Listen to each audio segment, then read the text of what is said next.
told me he liked the way I smiled. Yeah, this is the smile.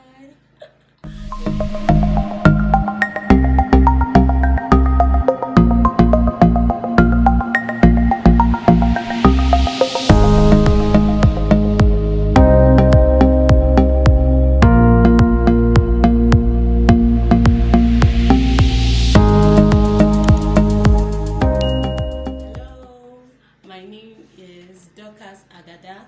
Welcome to my YouTube channel. I'm indeed excited to have you here. Yes.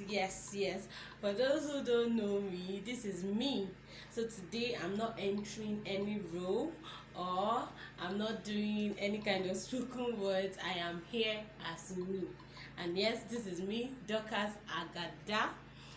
If you haven't subscribed to my channel before I move on, please click the subscription button and subscribe to my channel to get more amazing content.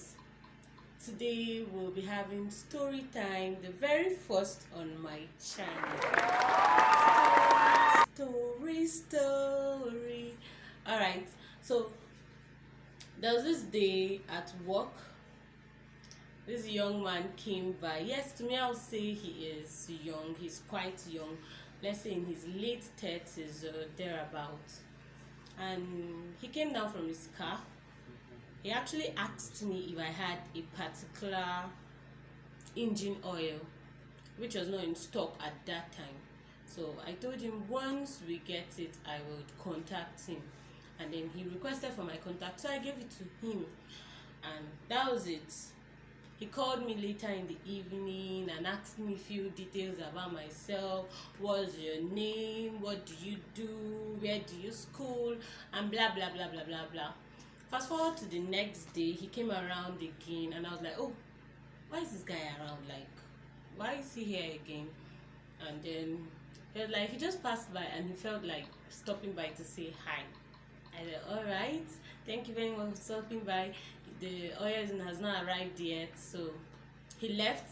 And then after 3 days he had come to the shop again to ask me about the oil, and I said no, it hadn't arrived. And then he wanted to push the conversation further.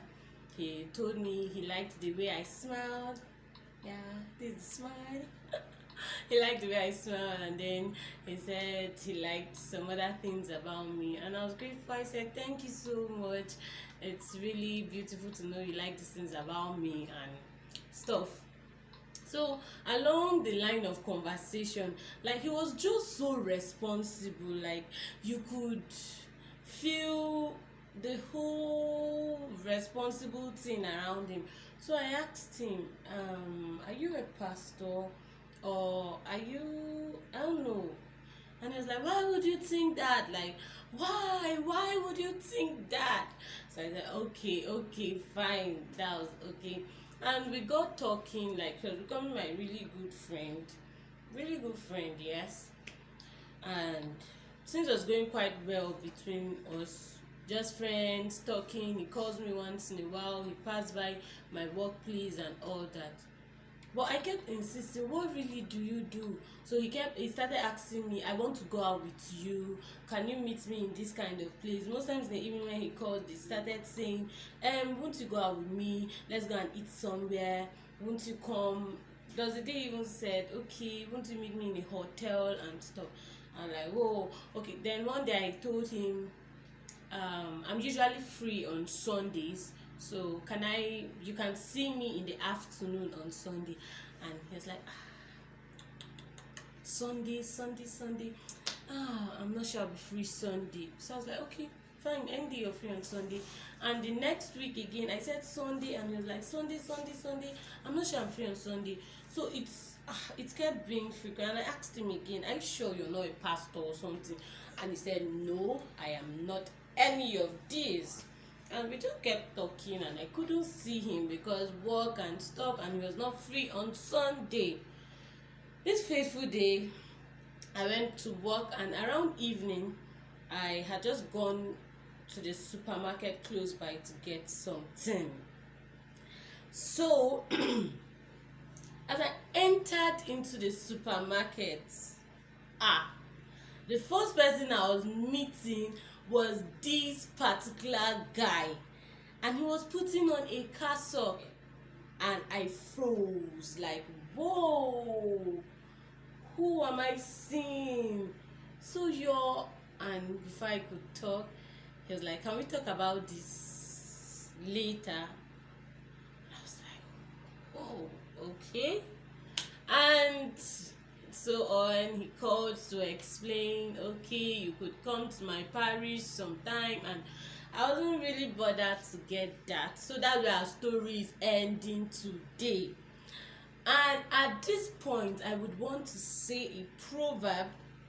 Our FCS matron back then in secondary school, may her gentle soul rest in peace, she used to always say to us, and I am saying it to you, if you want to eat a frog, eat the biggest one, like the one that has enough flesh, so that when someone sees you, or when they come and say, these are the people that ate frog, you know, be like, it's only the bone I ate, it's only the skinny one I ate, it's the fingers I ate. No, if you want to eat a frog, eat the biggest one. So when they actually say, yes, I ate the frog, and what can you do about it? I ate the one that was fleshy, the one that had enough meat.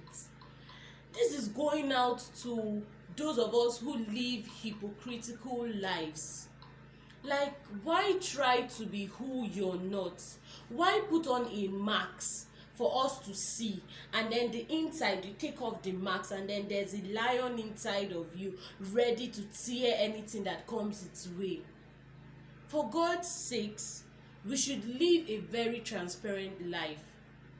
The Bible too said, those who are lukewarm, I will spit them out of my mouth.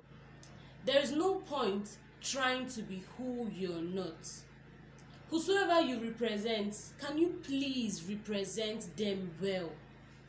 If you represent God, then let your life show it. The Bible says, let your light so shine that men will see. Though we are living to please God, there is still a sin. Men still look at our lives. I shouldn't find you in church being a worshiper, and tomorrow I see you in a club somewhere being the best dancer or the best twerker or whatsoever.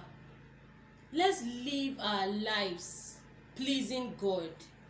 Let's live our lives walking in the path of righteousness, so that we wouldn't have identity problems. Today you're trying to hide your identity, today you're trying to be this person, today you're trying to be that person, tomorrow you're trying to stay undercover and stuff.